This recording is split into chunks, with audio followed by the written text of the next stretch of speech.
Hi, friends. Welcome back to State of the Union. I'm your host, Josh Horton. We're back and on a steady cadence thanks to our editor, Sydney Gladue. So expect fresh conversations every Monday. If you want episodes a week early, exclusive content, and discounted pricing on workshops and events, become a Beta Creative Workers Union member on our website. Link in the show notes. I need your help. Social reach is unreliable without a lot of attention and a big spin. So if this episode serves you, send it to a friend or a teammate that needs it. And bypass the algorithm by signing up for our email newsletter and get news and updates straight from us. In this first conversation, I sat down with the partners at MUTI, Miné Day, Brad Hodgkiss, and Clinton Campbell from Cape Town, South Africa, earlier this summer.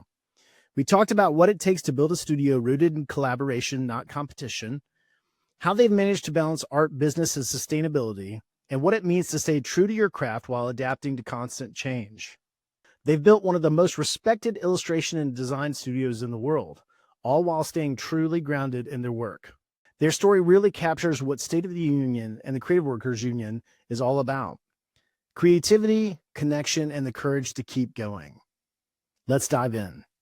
Anyway, I'm super excited to have you guys here on the first podcast. I'm terribly nervous, but I think it's going to be really, really good. How did we meet? I remember this, but I'm not exactly sure if you guys do. I do. It was a Zoom call, and I think the thing that was going through our mind at the time was, does Josh know we're in South Africa, first of all?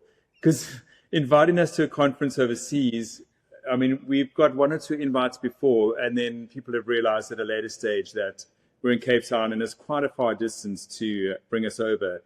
So I think once you acknowledge that we were here, we were pretty excited to come over and meet you in Memphis. And you're right. You know, when a conference organizer who is putting together these things, who's trying to stay on a budget, realizes, like, not only is it South Africa, but it's 3 people in South Africa, this is going to be a pretty big ticket. But you guys were incredible and accommodated me and helped me make this thing happen. I mean, just looking at the work, I was completely shocked that you could produce that in the first place, because so many times when you're looking at someone's work or a studio's work, it's very stylized to one thing. It's not incredibly diverse.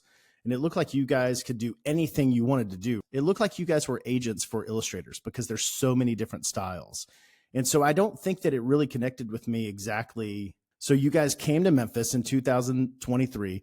Give me your first impressions of what that was like for you, and kind of what your first impressions of the community was. It was quite a big deal for us because it was the first time that we were leaving the studio, and all 3 of us, being the studio owners, were going to go away and for a fair amount of time. So it was a little daunting. You know, we set things up for everything to run smoothly back home, but we weren't sure how it was going to go. So I guess we had a little bit of that anxiety kind of playing on our mind. Sure. But also at the same time, I mean, we were so thrilled to be going over to the States and coming to Memphis, where we've never been, to be part of this conference, which we weren't exactly even sure what it was going to be like.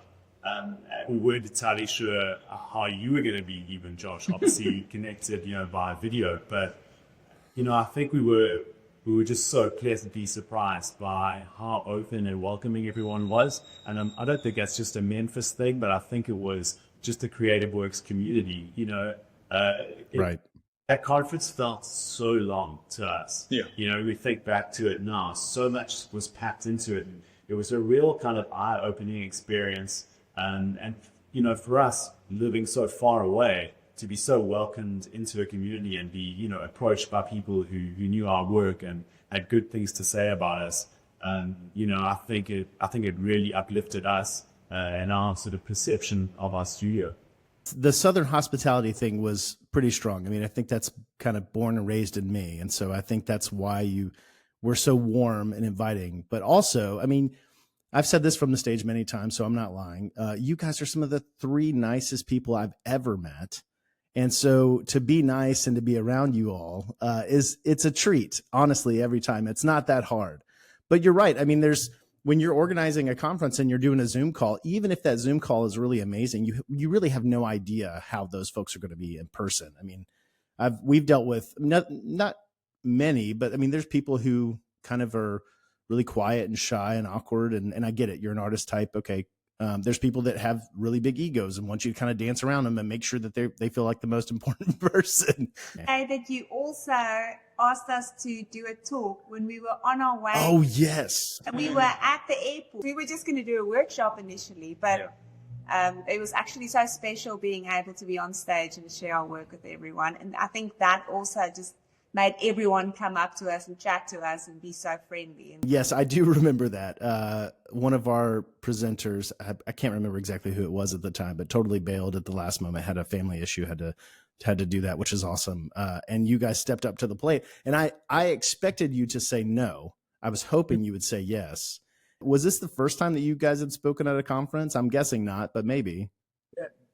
Well, no, we had spoken at a conference before, but it was quite a while ago, and we really needed to put this presentation together from pieces. You know, I guess how to have a concise story and a thread throughout it. So it was a mad scramble, pretty much.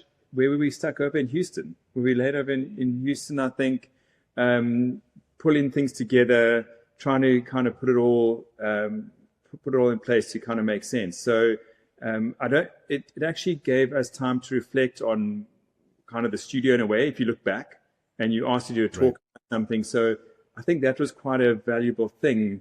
Being forced to do that talk, you know, made us think a lot about the studio and what we've created and kind of where we're going. Yeah, because we've just been on autopilot. It's not like we had this massive business plan. It's a lot of the studio has just organically grown to what it is today. And it was quite nice with every time we do a talk at Creative Works, it's quite nice to sit down and reflect and think, like, how did we get to where we are now, and what do we appreciate, and what are our principles, and like things that you just think about, forced to think about in your everyday life. Yeah, I think that's the thing that folks don't notice, is that you have to really know what you're going to say if you're going to get in front of them. So when you're asked to lead a workshop, you know, you have to fumble through your process and try to make it relatable and translatable to, you know, a workshop and to teach other people. Same with presentations. You really have to understand what it is that you believe and what you're going to say before you get up there and say it. Or you're like me and you just cry the whole time and just hope that it gets you through it. It does. But no, okay.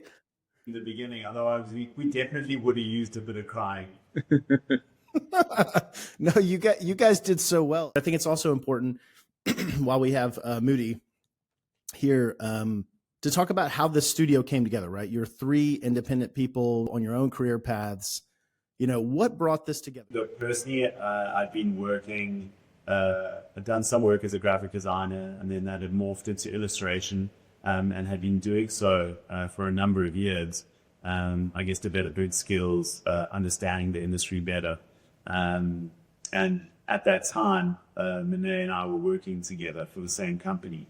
And, you know, it wasn't something that we had planned for a long time, but I think we were just at a similar point where we felt like we needed to grow further, and that we had more to offer, and wanted to have more of a leadership role within the industry and an opportunity to grow.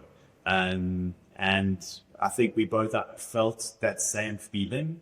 And so we really just went for like a lunch one day, and we're like, hey, what was think, I don't know, what if we just started the studio?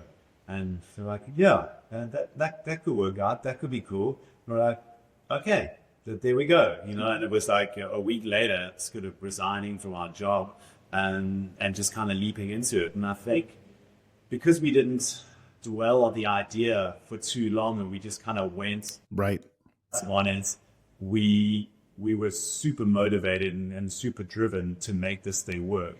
You know, so we just left and hit the ground running and threw everything at it. And yeah, I mean, you know,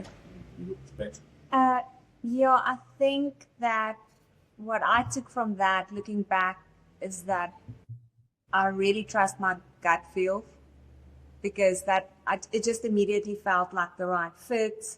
Clinton and I work in quite different sort of styles, so we thought that if we team up between the two of us, we'd be able to tackle sort of a lot of different kinds of briefs.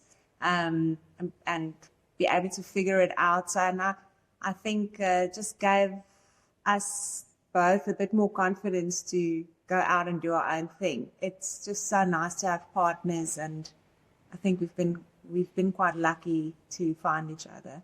We also, all three of us are from quite different backgrounds. I come from a fine arts background, Clint more from a design background, and Brad comes from a sports background. Yeah, so Josh, I did sports science at university. That's where I met Clint. We were in the same res together.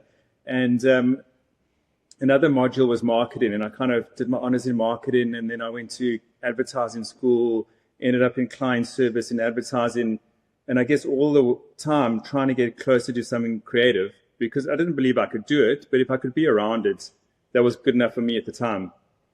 And then realizing I didn't want to climb the kind of account manager ladder in an ad agency, I broke away and started a T-shirt label, just because I thought it would be a cool thing to do. I didn't know how it was going to work, but part of it was going to be, as I would have done in client service, is set up a cool brief and work with some talented people to create a range of T-shirts. And I had some downtime on my hands, and I had a bootleg version of Freehand at the time. And my wife, my girlfriend at the time, Simone, she had kind of taught me the basics, and I was just playing around in my spare time. And I made a T-shirt print for the first range, and the other illustrators were like, yeah, that looks good enough. So we printed it. And for 5 years, I did that. And that was, I guess, my illustration school, not really knowing any of the rules, which was great. I was like, there are no rules. Awesome. Right. And then in 2011, I'd started a studio with two other guys, and that didn't work out. And 2 years later, I joined Clinton Miné. What was the feeling about Brad coming into the fold? I mean, what was the holes that you guys were missing, and what made it make sense? Yeah, I mean, look, I think, yeah, I mean, there's even a bigger story to it, because Brad had started the studio and we had started a studio, and Brad kind of initiated this idea. We went for lunch and he was like, hey man, what do you think of the idea of this two studios actually merging? It's dangerous when you leave these two to go for lunch together. You never know what they're going to come back. Studio, and we were like, I was like, Joe, that sounds epic. And so we kind of started the process of this happening. And anyway, long story short, the other people that Brad had started the studio with suddenly became disinterested, and they wanted to go their own way.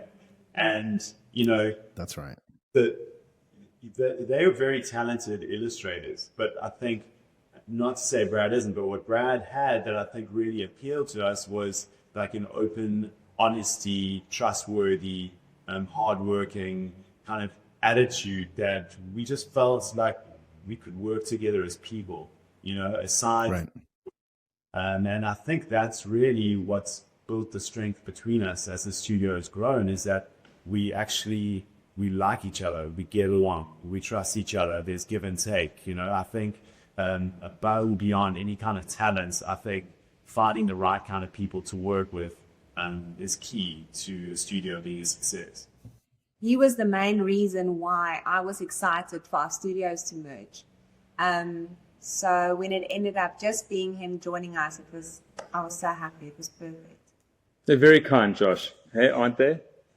They are very kind, yes. Brad had this client service sort of business background, so we thought like, oh, that'd be cool, like if he took care of that side of the business more, and we were maybe more on the creative side.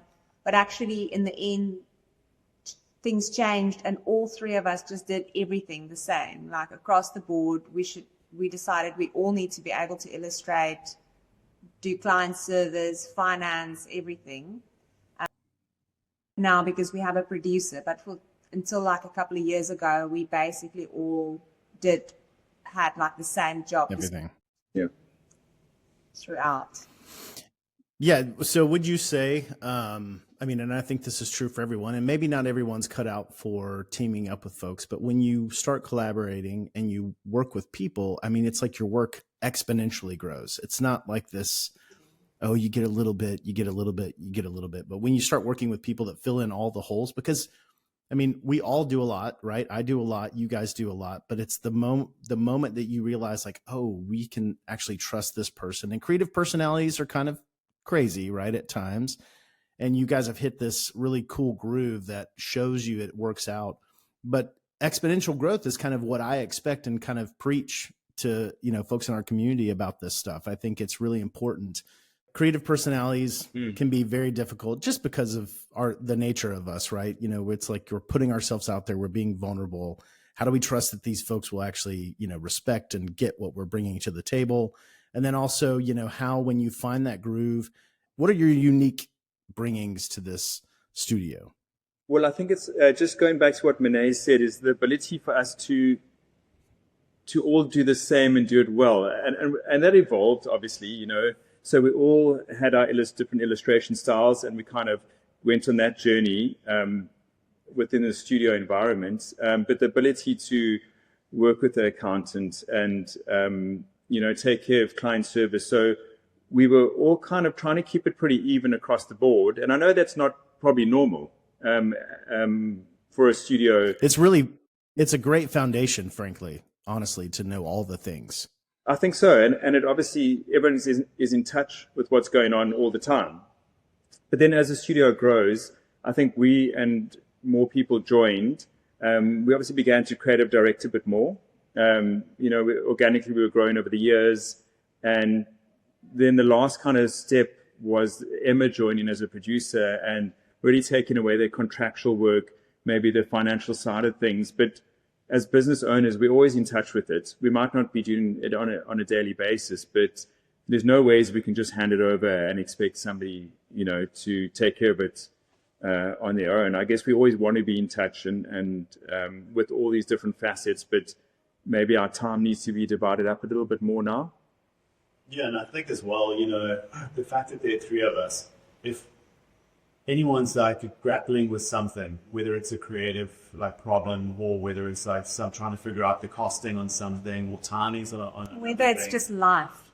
It's just life. We're here for each other. So, we can always be like, hey, Brad, what do you think? You're trying to figure, I'm thinking maybe this is the approach for this project, so, maybe this timing for that. He can chart it and, can kind of work through any of those kind of problems together as a team, which, I think, again, as an individual, you just kind of have to try and figure it out and just go with what you think is best. But, I think because we trust each other's opinion as well, it really helps to have someone to be able to reach out to whenever there's a challenge that comes along, to be like, hey, I'm not sure about this, and, can you help me out with that? And, I think that's really a big asset, I think, that we found.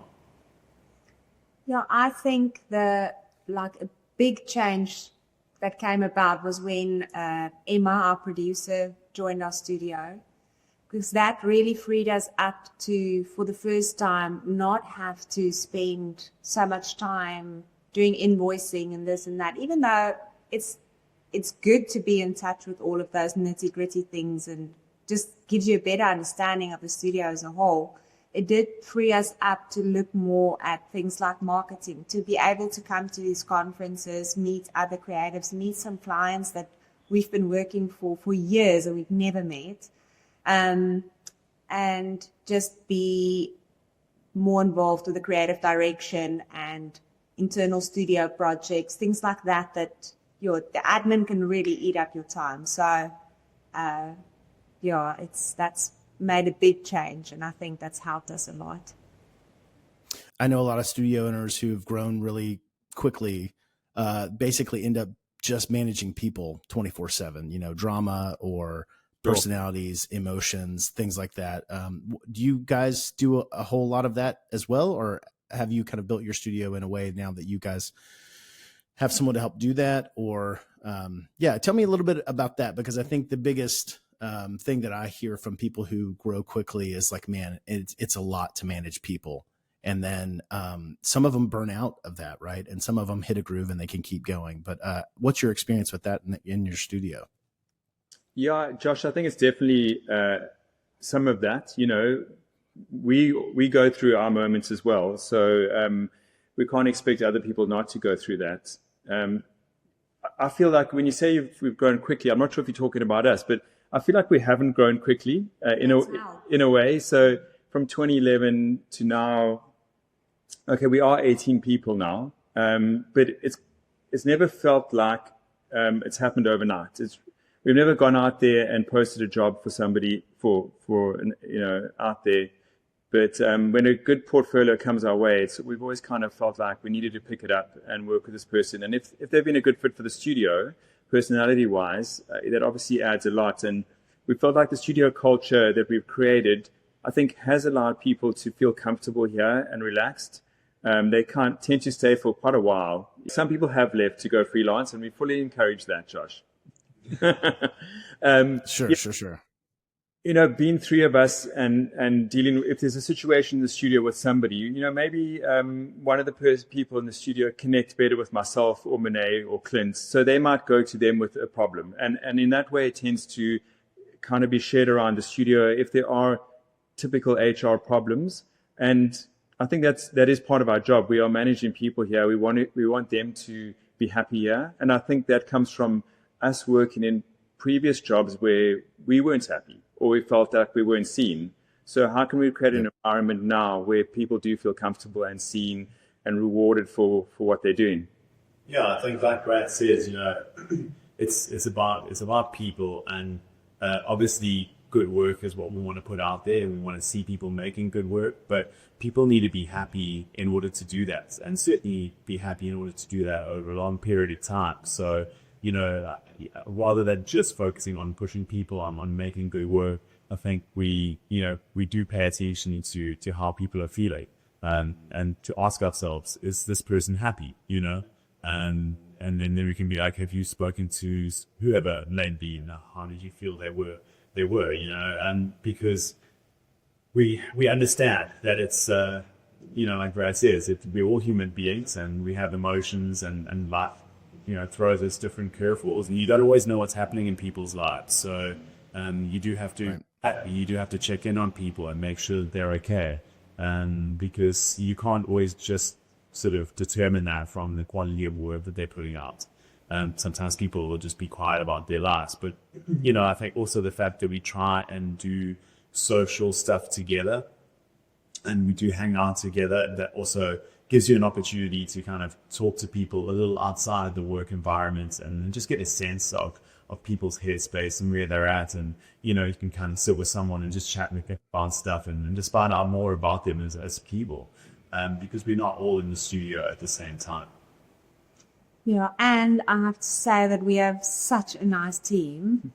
There really isn't a lot of drama, and I think it's just because we've had lovely people joining our team over the years, and I really think we're all friends as well. I've had friends that basically try to create families within their studio. They try to create one big family, and a family dynamic obviously is really great. It feels warm, but then when it gets to the work, sometimes it can get in the way of work, if you will.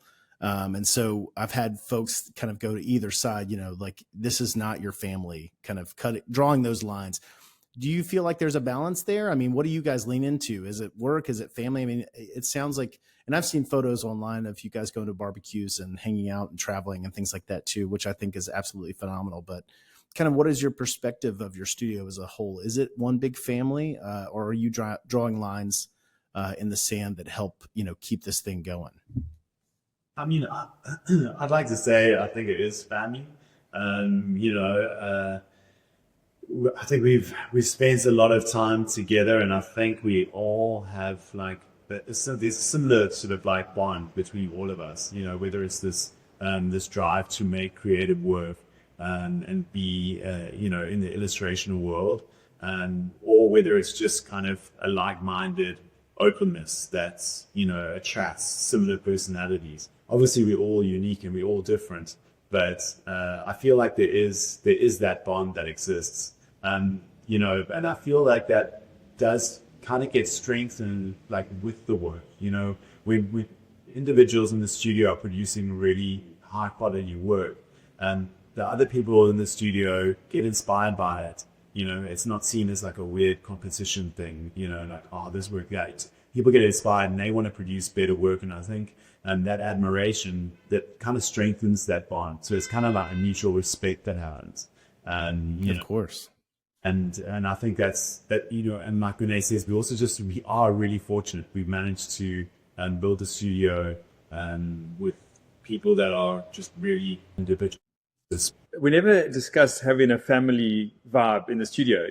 We just thought, let's be nice, firstly to each other, and then whoever we employ, hopefully they are nice people as well, and we'll all kind of get along.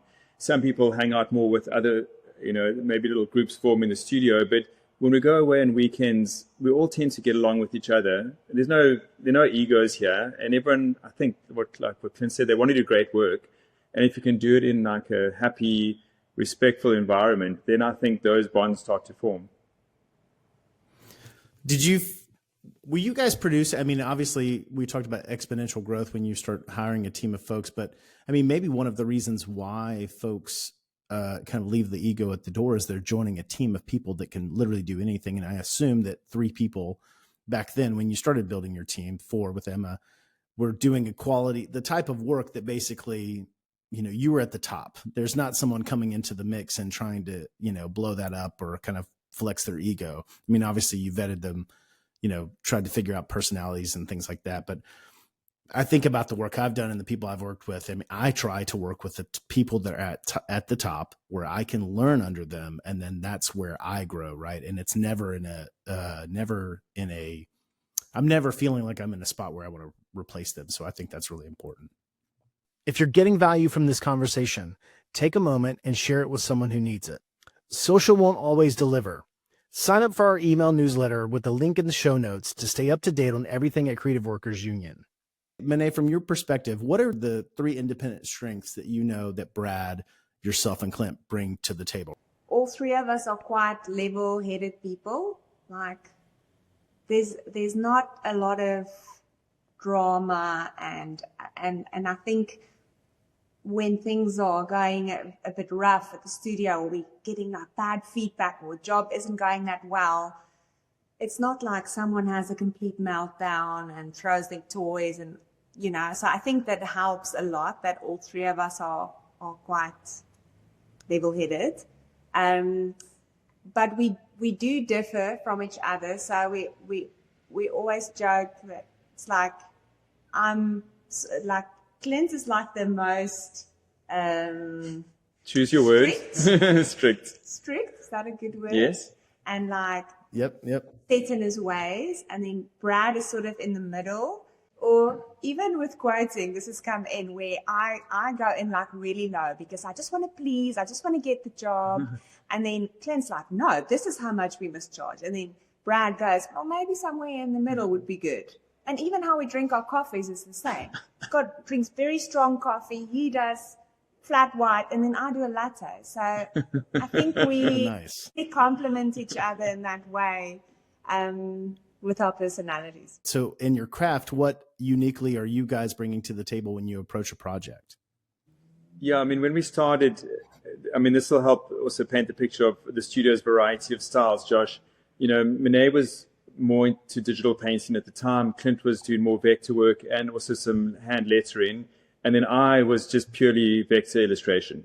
And that's how our kind of journey started here. And if we could create variety within our own styles, that really added to the portfolio. But the decision was made back then to really go far and wide. And then whoever joined we'd lean into their kind of preferred and natural style and try and get their work into the portfolio.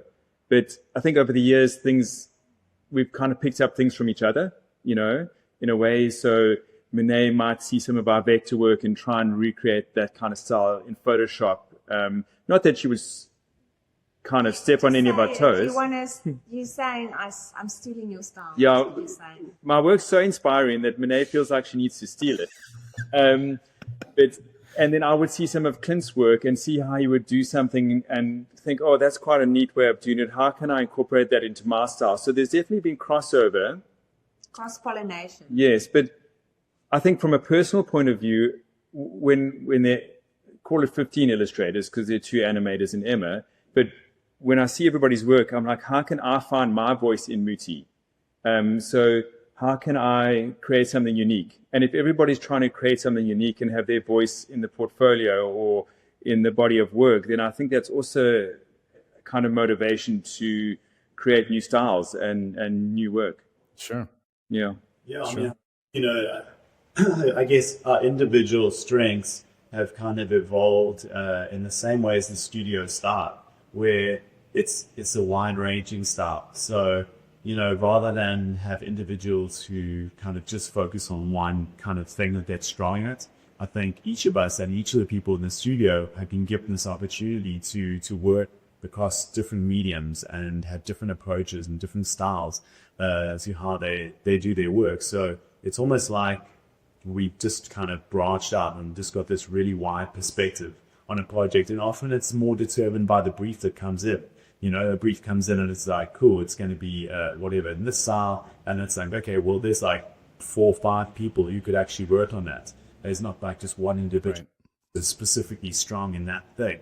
And I guess in the converse, when we initiate studio briefs that are just kind of for ourselves, where we're going to, you know, we pick a theme and we're going to run with it and everyone's going to make an artwork, that becomes this kind of weird kind of existential crisis where you're like, oh, I can do absolutely anything I want. It's like, well, what am I going to do? Because I could do anything. You know, I work in like 6 or 7 different styles. Now I've got to pick one that's going to translate this brief well.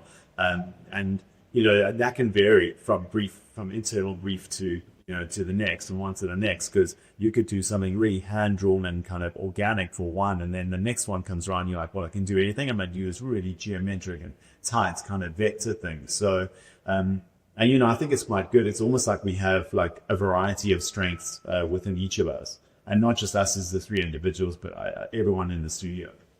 Yeah, and I think Sure. people keep growing and developing a lot because we're not tied down to one single style as a studio. And we've had this discussion amongst ourselves a lot, and I've had this discussion with a lot of people at the Creative Works conference. And the one lecturer that we met at the first night's exhibition, Josh, told me that he's always telling his students that they're so focused on having one style, developing their style, this thing that they're going to get known for. And he keeps telling them that, no, they need to branch out. They need to try different things. And if you're going to be a commercial artist, that can really count in your favor. And I think it's really helped us be able to grow the way that we have and not get bored.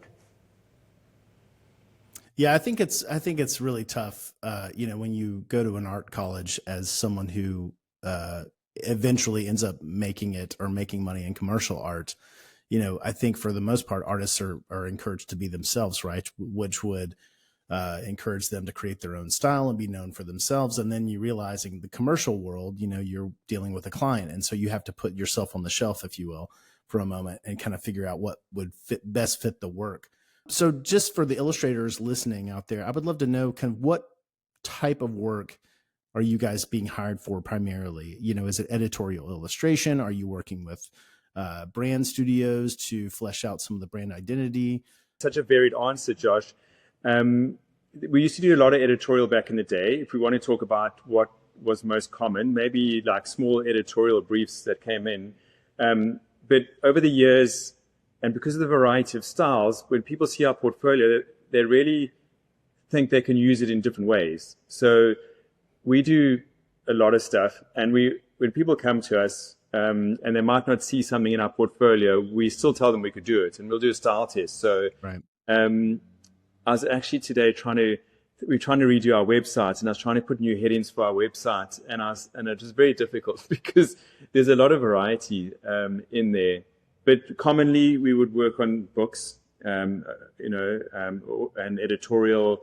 We've done a lot of playing cards recently. Packaging is quite a big thing. You know, in some examples, we would just do the illustration on the packaging, and in others, we would do the typography and layouts and graphic design. You know, we have 2 or 3 people in the studio that kind of still hold on to their graphic design backgrounds, and that works really well when we can take on projects like that. board games, said playing cards. Yeah, the advertising industry, Yeah. creating illustration for brands, for adverts. Yeah. Clothing, like t-shirt designs, patterns. Right. What I think is really interesting is we tend to attract a lot of illustrators. I think that's why you guys, find a good home here, and also people really look up to what you guys are doing. But it's what strikes me from what I said versus what you said is there an incredible amount of work to be done by illustrators in this industry, right?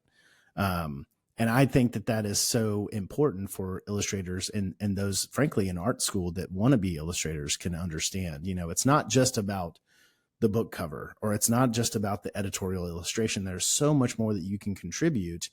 And so therefore there's a lot of money to be made in this industry. So when I first saw your work, I was like, man, this looks so much like what AI would do. And what I meant by that, I know y'all were getting a little flustered by that, but what I meant is like, it's so almost perfect, right? Like it's so beautiful, and I just can't even imagine to have those things at my fingertips, right? To be able to do that type of work.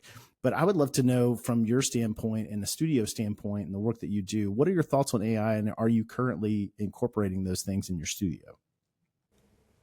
We're not really incorporating it that much. We've dabbled in it and used it for maybe to try and find some references and get some ideas for colors and layouts on stuff. But we haven't used it in any of the final artworks at all. We try and use manpower instead. Yeah, Josh, I'm in a similar space to you where I can't exactly justify it, but I feel quite calm and relaxed about the whole prospect of AI. I feel like what we do is really unique. And I feel like what we have to offer goes beyond just like a visual picture, and there's other kind of problem solving and creative thought and spontaneity that comes from people, and that visual picture at the end of the day, that's just part of it.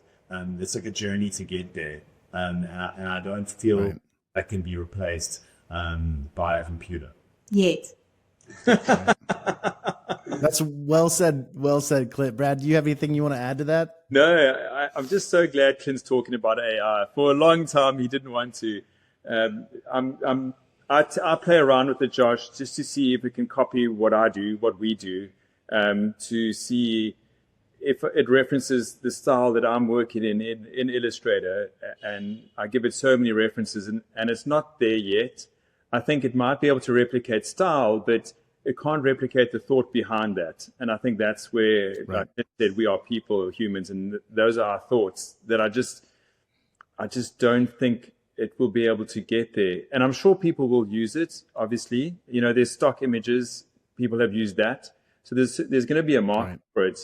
But I think more and more, actually, people will hold on to human creativity because of AI. I think people that are going to be willing to pay for something original and new would still be coming to artists for that. There's a human connection behind human work, and there's a human understanding, there's a human experience that every one of us brings uniquely to everything that we do. Your DNA and your environment basically will help bring a very unique perspective into any mix. There's something plastic about AI, right? It's like the difference between like a fine art object and then something that's plastic. And I think in design, you could argue that plastic's just a fine material, but I'm thinking of like how at some point, plastic was seen as cheap, and other things that had more permanence or, were like metal or whatever other glass, whatever other permanent objects it was, people would just kind of looked at plastic as being cheap. And I feel like that's where I think it's going to happen. I mean, obviously the forecast is crazy, but I kind of have this idea that things that come from AI are going to feel plastic. I love the stock illustration metaphor, basically. I mean, yes, people are going to use that all day long for different things. But when you have the budget and when you have the means to work with people to create something from scratch and something that's fresh and something that's completely from a directive versus trying to, shoehorn that into something. I think we're going to continue to have a voice in this industry for sure for a very, very, very long time. And there's also like this idea of perfection. I mean, obviously we're all driven to do better at our craft and get better, but the moment you reach perfection, it's different. It feels too, I'm not sure of the word, but like with the conference, I mean, you see every time that I've got problems with like the displays or the mic doesn't work the right way. And I'm just switching back things and telling people to turn the music back on or whatever it is. We actually had that with y'all's this year too, but there's something that helps people connect to that, right? Because it's not a huge production. And I love the fact that like things that aren't perfect kind of help us all connect more to the human spirit, if you will, or the creative spirit. The kind of work that we do, it's not just about creating the artwork, it's also about working with people. You'll go back and you'll work with someone again, not just because they produced something that you liked, because you got along with them, because you built a good relationship. And I think that human connection is also something, that's what we do. We're living life, but we're working. I mean, we're people, and we want to work with people that we like and that we get along with and that we know help like build our creative output. And I think that will override any kind of a relationship with AI or with a computer that will just spit out the kind of end product. Yeah, for sure. And I think one of the things you're saying, Clint, that I think is really good is you're talking about a work relationship, right? I've not heard you talk about money once, really. And yes, money pays the bills and you've got to have that.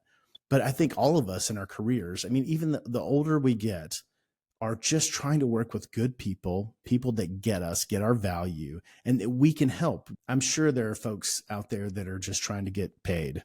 And maybe we know some of them, but there are people out there that are just really just trying to have a fruitful and thriving career based off the work that they want to do. And I think when you come at it from a pure place like that, right? When you started at that place, the money comes and the success comes and the growth comes. And I just love what you're saying. I think, again, another thing with the human connection, right? It's just, that's what we're all wanting at the end of the day. And if you're trying to sell a product to someone, in commerce, I mean, that's what you've got to have. You've got to have the human connection or it's just going to fall on deaf ears. And so I think that that's one of the things we've got to keep reminding ourselves of is you can be wowed by AI. I mean, obviously you can be wowed by it, but do you really feel connected to it? There's a lot of times where I'm watching something, even videos or movies created in AI, and it's really beautiful and it's really interesting, but it falls flat every time because it's not really telling the story and the dialogue's not really what it needs to be, those kind of things. Let's kind of fast forward to Creative Works West. I mean, let's be honest. I invite you back every single time. One of the things that I think is really amazing is that, I mean, you're just so gracious and so kind and willing to come back and willing to make it work, right? What is it about our community or about creative community in general that hooked you?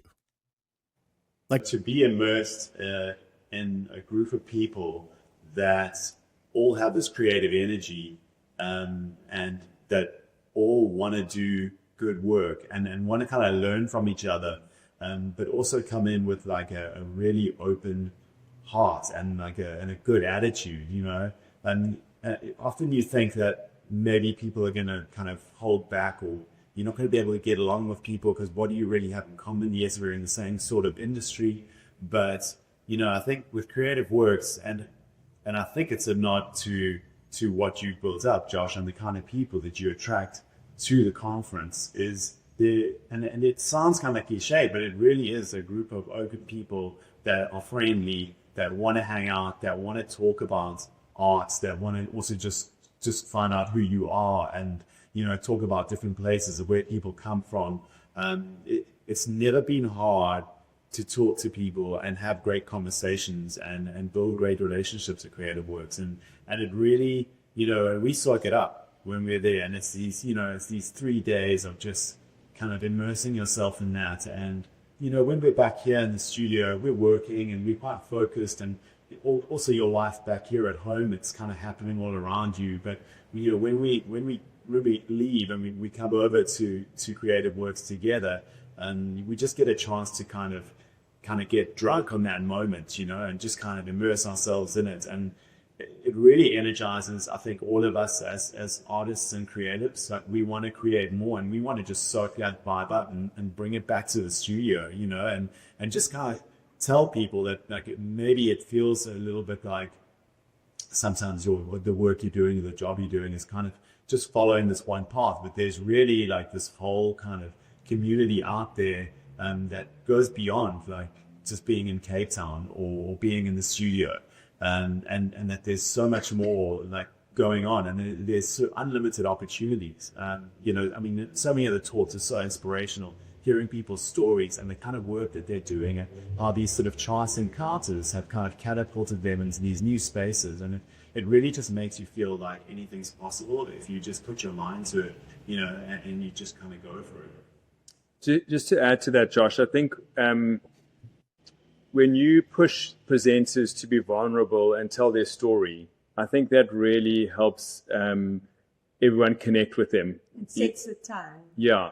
And because that's how you are, you know, and I guess it would be quite interesting to understand your curation method. So you meet us online, you know, do you think that we would fit into Creative Works? Because it feels like you have this this way of bringing like-minded people together.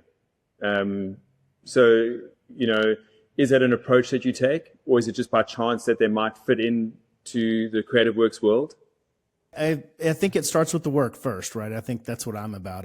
I feel like craft is where it starts, right? And then once I kind of check that box, I immediately start trying to figure out, what's this work about? Who's this person about? And one of the first things I do is I jump on a call, and I've got on calls with people before. I mean, even recently, that they're like, hey, so what is your conference about? Is this a political thing? Like, is this all about politics or whatever? And I'm like, okay, I don't know where that came from, but we're a bit serious, right? We're serious about our craft and what it can do and our place in the world. And so I try to suss out, if you will, for all the whatever the kids are saying these days, but I just try to suss out, like, is this opportunity for this person to speak in our in our community and lead in this community? Is this about driving their ego or their stats or their likes or whatever? Or is this really about someone who wants to give back? And for you guys, I mean, I think what's really interesting, and no one would know this unless you've been to the conference, you all actually show up for almost every talk, if not every talk. If you could go to the workshops, you would, but you're leading in them. And you go to every dinner, so you're present the whole time. I want to try to find people that have that. I think is really phenomenal, and why you keep on getting asked back, and why I would love to work with you and do all that stuff. But I feel like I just think it's important that people be real, right? Because and one of the things I hope to do, this is the first podcast that's ever been recorded for Creative Works or Creative Workers Union. But what I want to do is help people understand that what we show online, we can't really be vulnerable there, right? And I try to create spaces that help people be candid with people in the seats. I also, I don't like people who like kind of fly in and fly out, right? So I put everyone up in a hotel for 3 days. And I want people to be present and who want to hear from people, who want to be inspired, who want to connect with others, and then also believe that their work means more than just a paycheck. It means more than just how cool they are or what they, you know, how many likes they get on their, you know, social media accounts. And I think that was a long way of saying that, Brad, but it's just like over and over and over and over again, very naturally. Yeah. I guess who I am kind of informs the people that I ask, and then also ask back. Yeah, I think being down in Cape Town, we are possibly a bit more isolated than someone who lives in Europe or in America, where these kind of conferences are just so accessible and there's so many of them. We don't really get to do that much here. So like Clint said, we come to work, you're behind your machine, you kind of do your thing, you send off the work, and you hope it kind of, you send it out into the world, and that's it. And it's been so amazing coming to the conferences and people saying, oh, they know our work. Oh, they've referenced our work before. Like it, and I mean, we never get that here.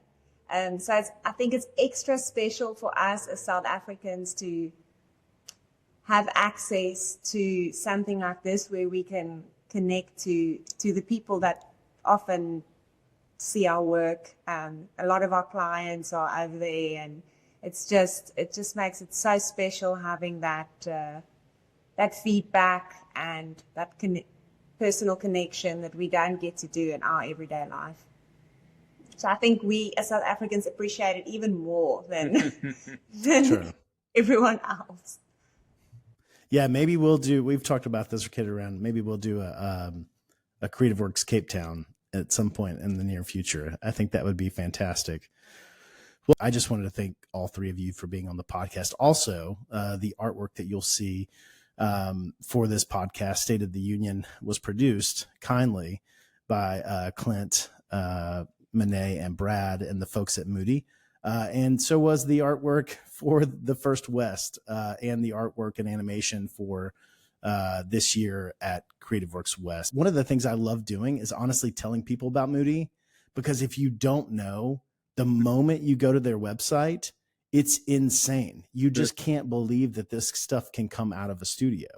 And I just think it's, talk about an inspiration board or people to follow. I think you should definitely follow MUTI online, check out their website. I sincerely appreciate you guys and giving your time today, giving your time in general to the conference.